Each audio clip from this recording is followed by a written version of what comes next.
मैंने ये देखा है कि अगर 100 लोग सोचते हैं बीमार, उनमें से 10 ही लोग असली बीमार पेशेंट निकलते हैं, 90 लोग ऐसे हैं जो इस तरह के ट्रैप में फंसे होते हैं। ट्रैप से निकालने के लिए you need education, you don't need medication. Short में बताना चाहूंगा, 250 का एक आंकड़ा दिमाग में फिट कर लीजिए। अगर आपका सिस्टोलिक और डायस्टोलिक ब्लड प्रेशर दोनों को जोड़ लीजिए ऊपर नीचे, अगर 250 से नीचे नीचे है तो नॉर्मल रेंज में ही है। फॉर एग्जाम्पल 160/90 टोटल कितना हो गया? 250।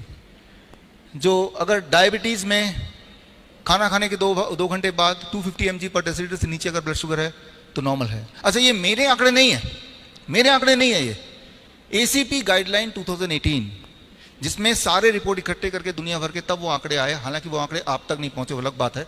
अगर वो गाइडलाइन आपको चाहिए तो ई बुक पढ़ सकते हैं। ये एक ई बुक है, ये एक ई बुक है। इसमें पूरे दुनिया भर के जो एविडेंसेस हैं, जो गाइडलाइन के एसोसिएशंस हैं, वो जो बोल रही है वही मैंने लिख के दिया है। आप जो सुन रहे हैं वो मेडिकल साइंस नहीं, वो मेडिकल इंडस्ट्री की बात सुन रहे हैं, जहां पे कोई एविडेंस नहीं है। मैं सिर्फ इतना बोल रहा हूं कि मैं जो एविडेंस है वो आप तक पहुंचा रहा हूं। उसको लेके कितना इस्तेमाल करना है वो आपके ऊपर है। कोलेस्ट्रॉल में टोटल कोलेस्ट्रॉल अगर 250 से नीचे है तो सब ठीक है, 250 से अगर ऊपर है सिर्फ इतना कीजिए कि कोलेस्ट्रॉल खाना बंद कर दीजिए। कैसे पता चलेगा किस खाने में कोलेस्ट्रॉल है? जो खाना जानवरों से आती है वही कोलेस्ट्रॉल होता है उसमें, जैसे अंडा, मछली, मीट या दूध से बना हुआ कोई भी चीज। सिंपल है। भगवान ने प्लांट को, पौधों को कोलेस्ट्रॉल बनाने की ताकत दी नहीं है।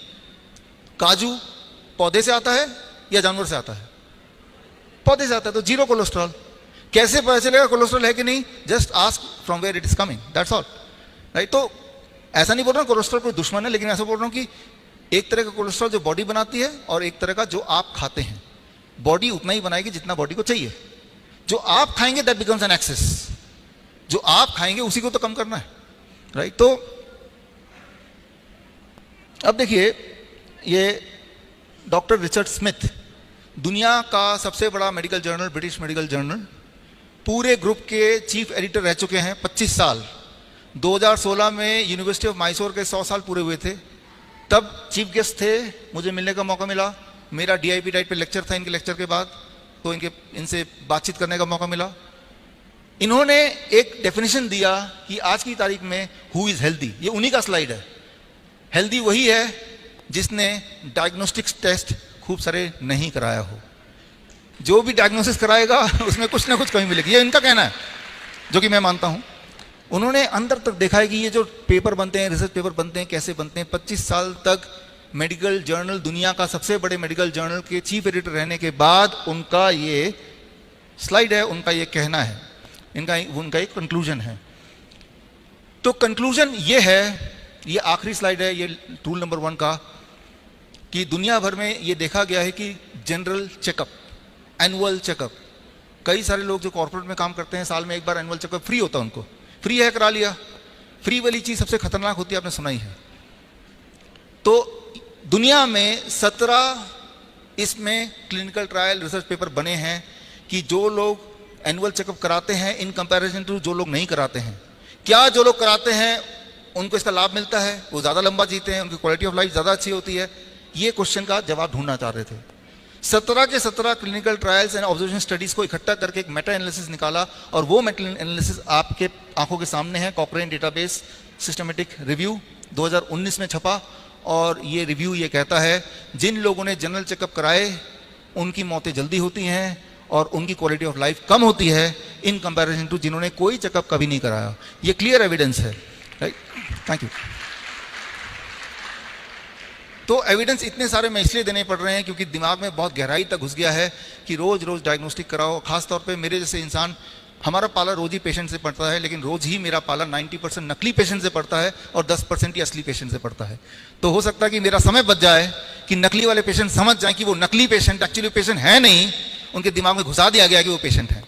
आप पेशेंट सिर्फ तभी हैं जब आपके बॉडी में कोई सिम्टम है। याद रखिए, अगर आपको कोई दर्द है, कोई पेन है, नींद नहीं आ रही, डिप्रेशन में है, यू आर रियल पेशेंट। अगर आपको कोई तकलीफ नहीं है, मैं पेशेंट से पूछता हूं कोई तकलीफ है, बहुत सोच के बोलते हैं कि 4 दिन पहले हेडेक हुआ था, तो मैं समझ जाता हूं नकली पेशेंट आ गया है, राइट। नकली पेशेंट को तभी नाम दिया गया पेशेंट, मतलब you have to have patience, right. तो आपको समझना पड़ेगा नकली पेशेंट असली पेशेंट में डिफरेंस क्या है। तो और नकली पेशेंट आते हैं हमारे हॉस्पिटल में, भर जाते हैं, हमें बहुत सारा पैसा भी देते हैं, राइट, तो उससे कमाई भी हो सकती है, राइट, लेकिन फिर भी at the end of the day for the sake of humanity सच्चाई तो यही है कि हम में से, मैंने ये देखा है कि अगर 100 लोग सोचते हैं बीमार है, उनमें से 10 ही लोग असली बीमार पेशेंट निकलते हैं, 90 लोग ऐसे हैं जो इस तरह के ट्रैप में फंसे होते हैं। ट्रैप से निकालने के लिए you need education, you don't need medication, simple बात है ना।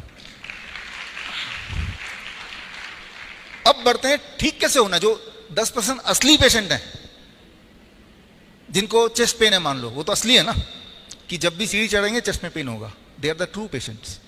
जिनके पैरों में सूजन होती है, they are the true patient.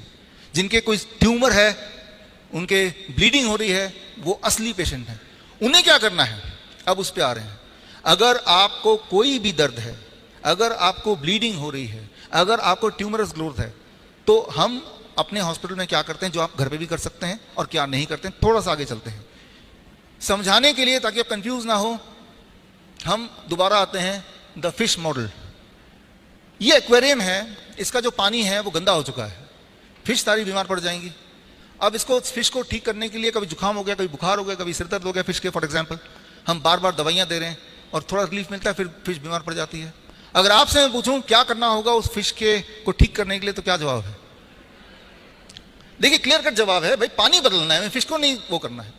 और फिश को कितनी भी दवाई दे दें वो कभी ठीक हो ही नहीं सकती, ये क्लियर है। प्रॉब्लम फिश के अंदर नहीं है, प्रॉब्लम सराउंडिंग्स में है। आप ये देखेंगे हमारे साथ, अगर हम फिश हैं तो ऐसा ही कुछ हो रहा है। मान लो मैं बोलता हूं कि ठीक है पानी को साफ करते हैं, तो पानी के कचरे को मैंने निकाला और उठा के एक कोने से उठाया, उस कचरे को दूसरे कोने में डाल दिया, फिर दोबारा वो पानी में घुल जाएगा, है ना। गार्बेज रीलोकेशन ज़्यादातर शहरों में ऐसे ही होता है, इंदौर को छोड़ के, क्योंकि ये क्लीन सिटी है, राइट। शहर के एक छोर से कचरा उठाया, किसी दूसरे छोर में जाके लगा दिया, क्योंकि कचरा गायब कहाँ होगा, इट इज ओनली रीलोकेशन। स्वच्छता क्या है कि यहां स्वच्छता दिखाना, यहां से साफ निकालो कचरा, एक और जगह पहुंचा दो, चांद पे तो भेज नहीं सकते उसको। रीलोकेशन, यही तो होता है ना। हमारे बॉडी के साथ भी ये होता है। एक उदाहरण ले रहा हूं, आपका ब्लड शुगर ज्यादा आता है, मान लो आप ट्रू पेशेंट हैं, ट्रू सच्ची में 300 400, जिससे आपको बहुत तकलीफ होती है, सिम्टम आते हैं, आप पेशाब करते हैं तो वहां चींटियां इकट्ठे हो जाती हैं, ठीक है ना, कमजोरी है आपको, तो आप ट्रू पेशेंट हैं। लेकिन जैसे ही आपने दवाई ली तो ब्लड शुगर चेक किया, ब्लड शुगर भी कम, सिम्टम भी चले गए। तो कभी आपने सोचा वो जो दवाई अपने ब्लड शुगर की ली, उसने ब्लड के शुगर को उठा के मैजिकली कहां गायब कर दिया? ब्लड का शुगर तो कम हो रहा है, ब्लड में शुगर कम है, तो वो शुगर गया कहां? दवाई इतना करता है कि ब्लड से शुगर को लेता है और रीलोकेशन ऑफ गार्बेज आपके किडनी में, आपके हार्ट में, आपकी आंखों के पीछे, आपके स्किन के पीछे, आपके जेनेटिक्स के हिसाब से कहीं ना कहीं आपके जॉइंट्स के बीच में। तो वही वाला पेशेंट कुछ समय बाद बोलता है मेरा शुगर तो नॉर्मल है, लेकिन पता नहीं जोड़ों में बहुत दर्द है। वही वाला पेशेंट 10 साल बाद मिलेंगे तो वो किडनी पेशेंट बन जाएगा, पैरों में हाथों में सूजन होगी, जबकि ब्लड शुगर नॉर्मल था। It is a garbage relocation. जितनी सारी दवाइयां हैं वो प्रिंसिपल, इसी प्रिंसिपल पे काम करती है कि गार्बेज एक जगह से उठाओ बॉडी के, और बॉडी के ही कहीं ना कहीं और छुपा दो, तो उस वाले पैरामीटर को मेजर करेंगे तो वो ठीक दिखेगा, लेकिन अल्टीमेटली वो पेशेंट ज्यादा बीमार है। समझिए इसको। आपका इरादा, आपका गोल कोई एक नंबर को नहीं चेज करना है, आपका गोल है कि ओवरऑल हेल्दी फील करना। तो जब भी आप दवाई लेके ब्लड शुगर को कम करेंगे तो याद रखिए वो जो दवाई है वो सिर्फ गार्बेज रीलोकेशन। अगर हम इस पानी से कचरा निकाल के फिर दोबारा किसी और कोने में डाल दें, फिश कभी भी ठीक नहीं होने वाली। और ये सिर्फ ब्लड शुगर की बात नहीं कर रहा हूं, जितनी सारी दवाइयां बनी हैं सबका मैकेनिज्म एक ही है, बल्कि इससे भी भयंकर है। दर्शकों के लिए एक खास मेरा मैसेज, आप इस दोनों चैनल के माध्यम से मेरे वीडियोस आप देख रहे होंगे, नए नए जो टेक्निक्स हैं वो आप सीख रहे होंगे। एक चीज़ करना भूल जाते होंगे कि वो ये है कि सब्सक्राइब करना। सब्सक्राइब कीजिए ताकि जो मेरे नए टेक्निक्स हैं, नए वीडियोस हैं, वो राइट टाइम पे आप तक पहुँचे, सबसे पहले पहुँचे।